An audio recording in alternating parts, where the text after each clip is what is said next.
Bom dia, boa tarde, boa noite a todos. Eu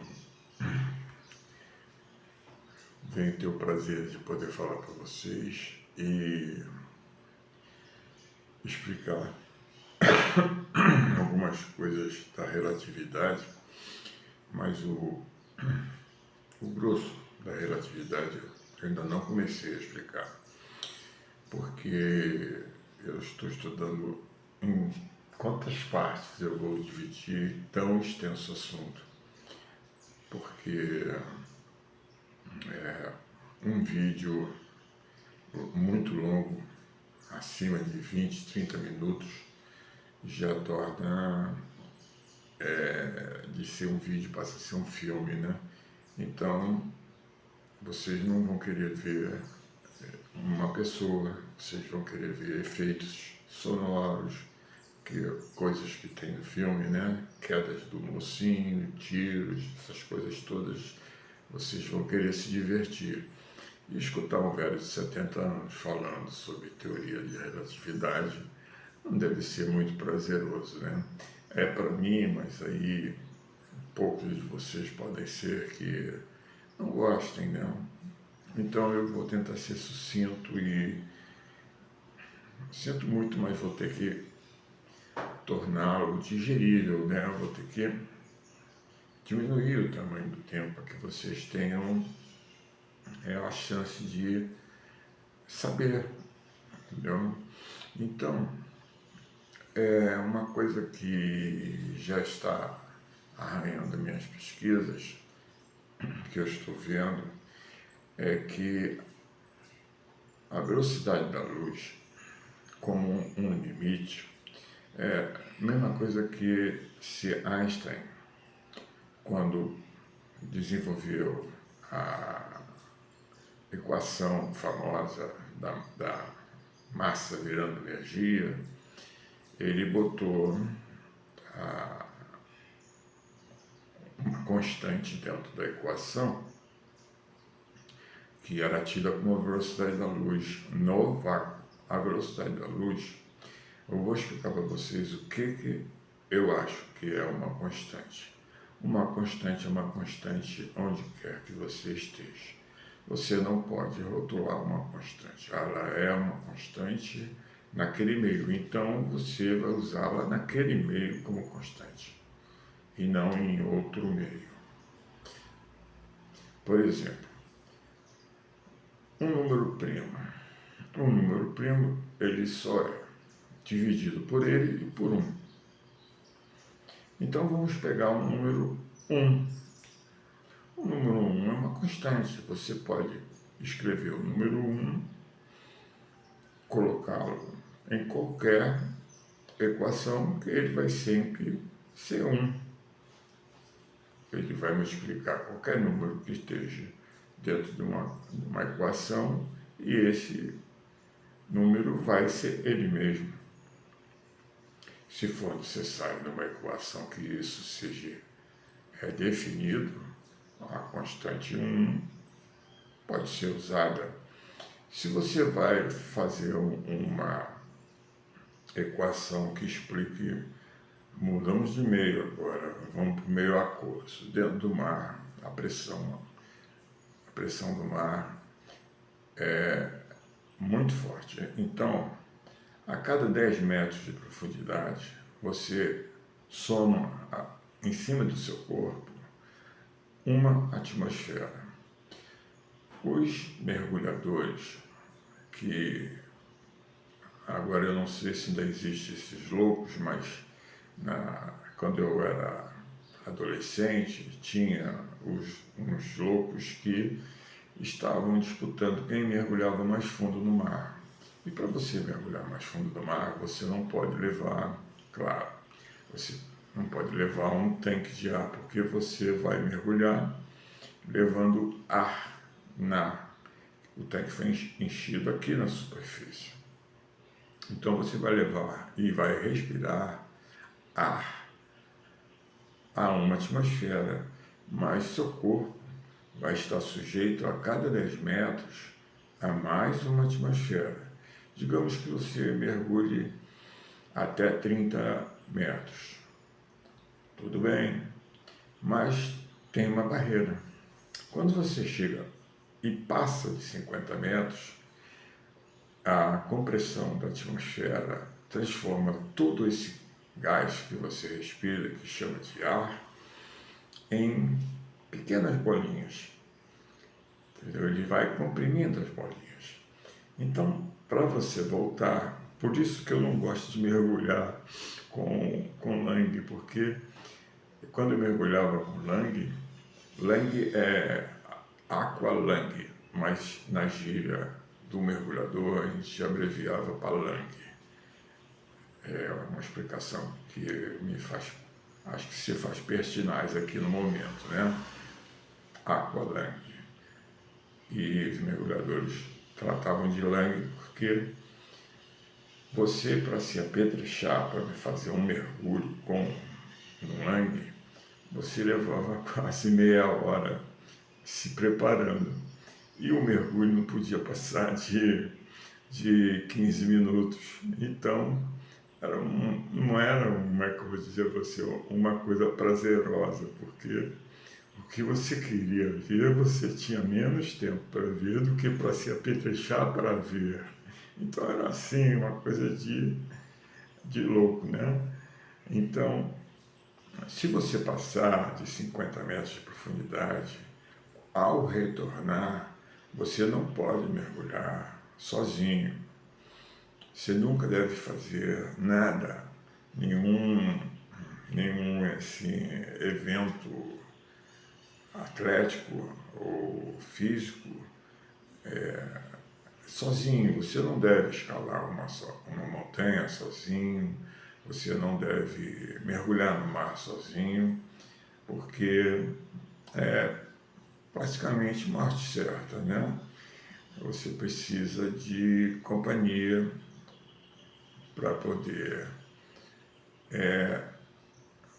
testemunhar o acontecido, primeiramente, né? Pô, vai ter uma pessoa que disse, não, nós subimos o Morro do Cachorro, subimos a montanha da Mulher Deitada, em Teresópolis, fomos até o topo e voltamos. E tem duas pessoas, vai ter fotos, porque você vai estar mais preocupado em escalar com ele, mas alguém tem que tirar fotos de você lá no alto.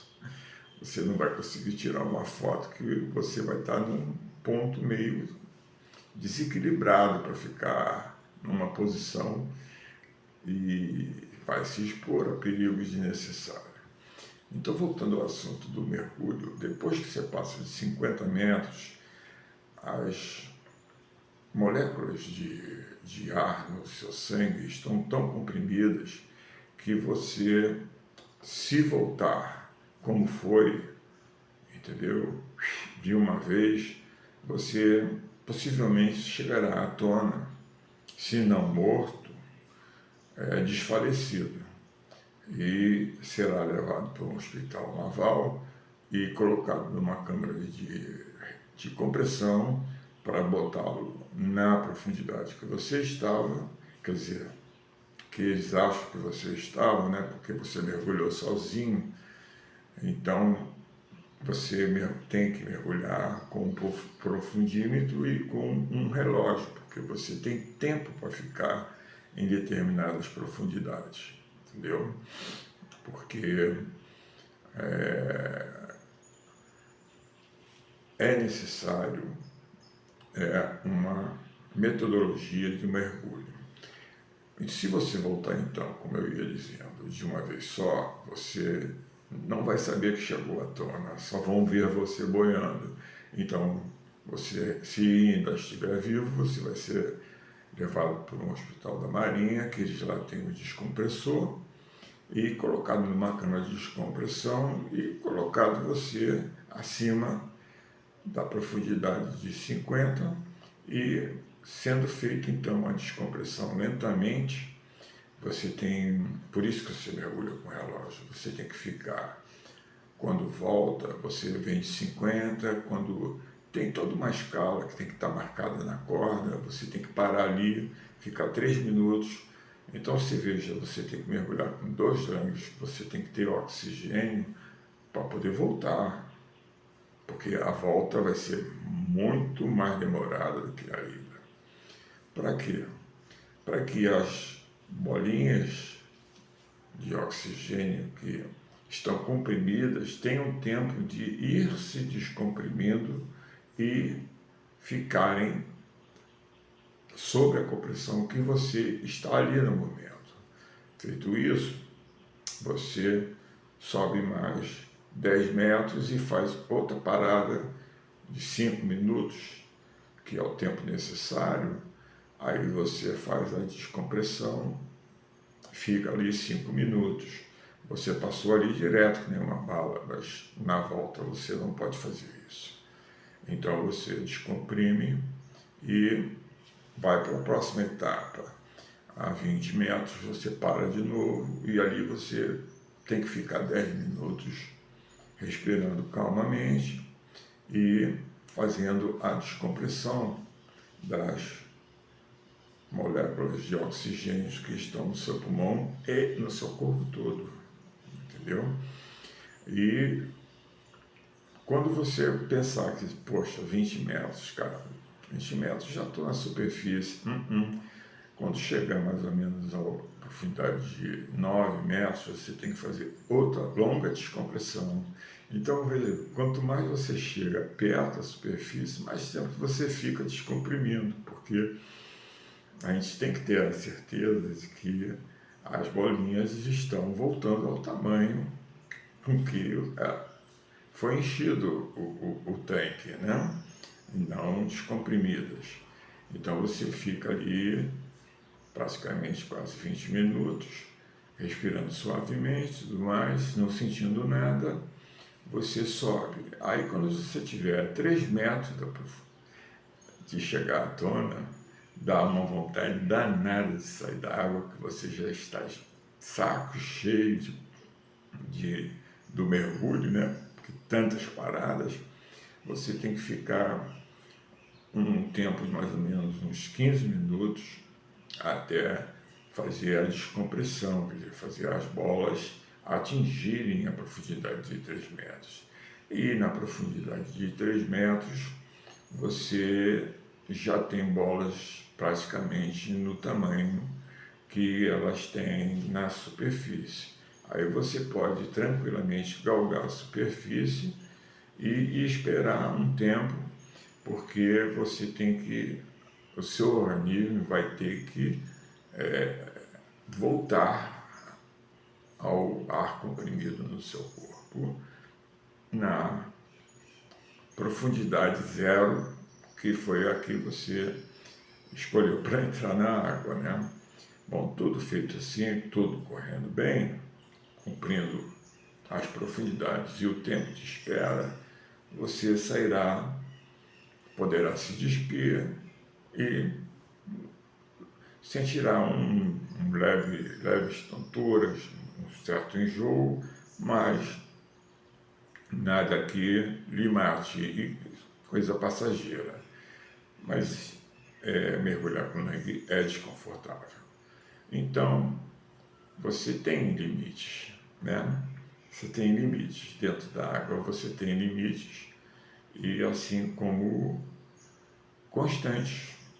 Você tem que sempre ali naquela profundidade ficar aquele tempo constante. Então, isso são constantes no meio aquoso, porque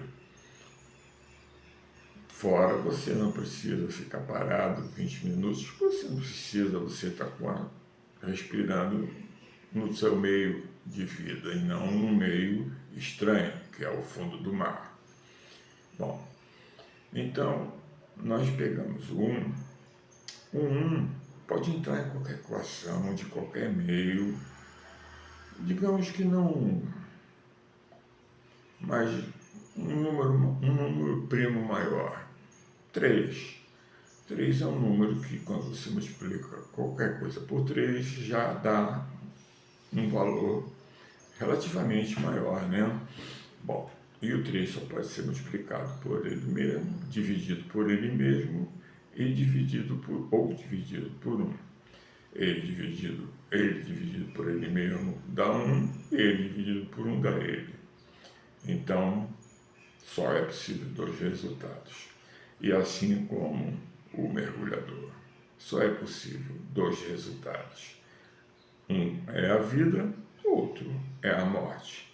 E digo a vocês, a morte de um mergulhador que não cumpre essas suas obrigações no mergulho a mais de 50 metros, a morte é triste. Ele vira uma geleia, porque as moléculas de oxigênio se expandirão rapidamente e causarão hemorragias nos seus tecidos e romperão tecidos, principalmente no cérebro, e você virará uma geleia interna, só não virará uma geleia externa, porque o osso é mais resistente e manterá teu corpo. Mas os 2 resultados do número primo serão evidentes. Você mergulhou vivo, mas voltou morto. Então, você passou a ser um ente primo. E, para não ficar muito longo, eu vou dando uma parada por aí, para vocês entenderem aos poucos. Saúde a todos e até a próxima.